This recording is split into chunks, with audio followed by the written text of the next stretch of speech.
Our Lord himself is merciful. No matter what we do, he's a merciful God. It's on that note that because we follow this above admonition of Jesus Christ in the above passage and show mercy to the convicts. In addition, the death penalty globally is now being frowned upon by the international community. Consequently, and in the interest of justice, I hereby sentence the convicts. What does biafra mean? It means freedom, liberty, fairness, equity, and justice. The long trial of Nnamdi Kanu, who is the leader of the IPOB as regards his terrorism charges, was finally concluded yesterday with the judge sentencing Mazi Nnamdi Kanu. Now, many people are of the opinion that there are many terrorists in Nigeria that are currently roaming freely, and some people are currently acting as mediators between terrorists and the federal government, but nothing has been done to them. Now, this brings to the fact that even one of the ISWAP terrorists was given 20 years sentence recently within the past week. Now, Nnamdi Kanu, during this long trial case, at some point said that he was going to defend himself and he had to, sack his lawyers. So he defended himself. So on the last sitting in early November, the judge said that on November 20, the final sentencing of Nnamdi Kanu will be handed out to him, and this is exactly what he did. Now, for the terrorism charges against Mazi Nnamdi Kanu, he was charged of 16 counts. Now, out of that 16 counts, the judge found him guilty of 5 of those counts. Now, he said count 1, 2, 3, and 4 is liable for 5 years imprisonment, and that in count 6 and count 7 is liable for extra 20 years.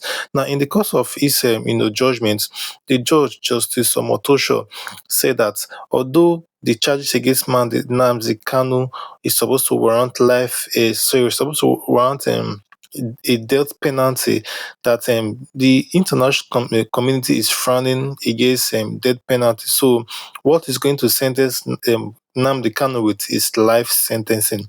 So the judge Omotosho finally sentenced Mazi Nnamdi Kanu to life imprisonment, and further stated that while in prison he will not have access to any digital device except he's being monitored. So a lot of people have said a lot of things regarding, the judgment given out by, the judge Omotosho.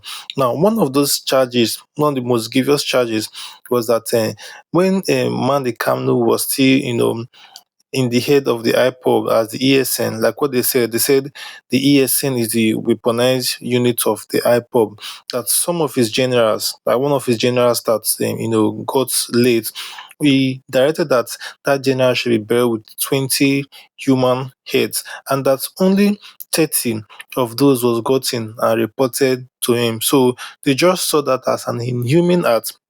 Hence the sentence against Mazi Nnamdi Kanu. But from the second video that you have watched, you can hear Mazi Nnamdi Kanu saying that IPOB means freedom, liberation. So he's trying to fight for the liberation of the Igbo people so they can separate from Nigeria. A battle which started during the time of Odumegu, before he became late. So I'm going to play the full video of the sentencing that the judge gave to Mazi Nnamdi Kanu, where he sentenced him to life imprisonment. Then we'll also hear from Mazi Nnamdi Kanu's lawyer, who said it's actually a bad day for democracy because the judgment of the court, of the judge, seems very, very much unfair. So please watch these videos and tell me what you think about the sentencing of Mazi Nnamdi Kanu. Do you think it's actually the right sentence? Now, don't forget that on some of the charges they said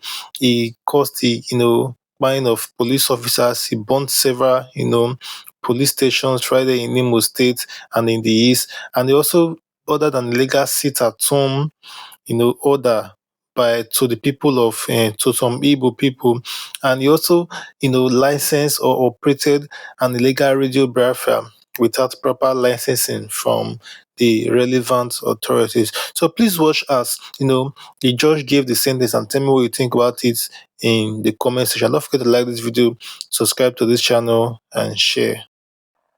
Our Lord himself is merciful. No matter what we do, he's a merciful God. It's on that note that because we follow this above admonition of Jesus Christ in the above passage and show mercy to the convicts. In addition, the death penalty globally is now being frowned upon by the international community. Consequently, and in the interest of justice, I hereby sentence the convicts to life imprisonment for the said counts 1, 4, 5, and 6 instead of death sentence. A few minutes ago. Well, I feel very bad. Not only me, I feel sad. My colleague is here. All of us, we feel very bad. It's a very bad day for judiciary. It's a very bad day for the criminal justice system in Nigeria. This is the first time in my entire life as a lawyer that I have seen a man being convicted for the mere words he uttered. Just like someone can say, don't be silly, and you say he committed an offense, and somebody say, just go and die, and you say he committed an offense. In law, we call those things mere puffery. They are harmless speeches, and you accuse a man of making broadcasts from a location somewhere around the world that you didn't name, and you could not tie any of those broadcasts directly to any criminal activity in Nigeria, and he stands convicted. That is very bad. So it kind of lends credence to this very narrative that the Igbo man faces another type of justice in Nigeria, other than from the one that is being faced by others. Sorry to interject. Are you saying those words of incitement as found by the court were just commentary or buffers, as you rightly mentioned? They are mere puffery. A lot of people make empty threats every day. You fight with a man or you fight with your fellow woman, and she says to you, okay, go and die, I'll come and kill you, this and that, don't be silly, accident, let thunder fire you. Are you supposed to be convicted for that? Okay, sir, so we are now at this point where the court has delivered its judgment.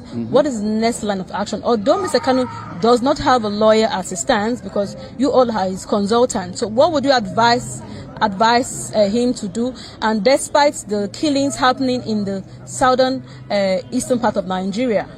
Well, we're heading to the Court of Appeal, but as a responsible citizen, I'll see this opportunity to call for calm. I don't want anybody to get so angry in the southeast that some violence will start occurring from here and there. Let everybody be calm. This situation can be controlled. We have the next court in the chain, which is the Court of Appeal, and we're heading to the Court of Appeal. Okay. And how optimistic are you that the Court of Appeal would either upturn or uphold this judgment? Can my colleague take that question? Yes, please. Sure, please. Well, thank you very much. We are very optimistic because in the first place, from the analysis my Lord gave, you will find that my Lord was not able to pinpoint at any one single person who carried out any of the acts that Nnamdi Kanu is said to have incited. You said Nnamdi Kanu incited killing. You didn't bring one single person who said, yes, I was the one who was incited. So, to me, I felt that it was the court giving evidence. Thanks for watching our video.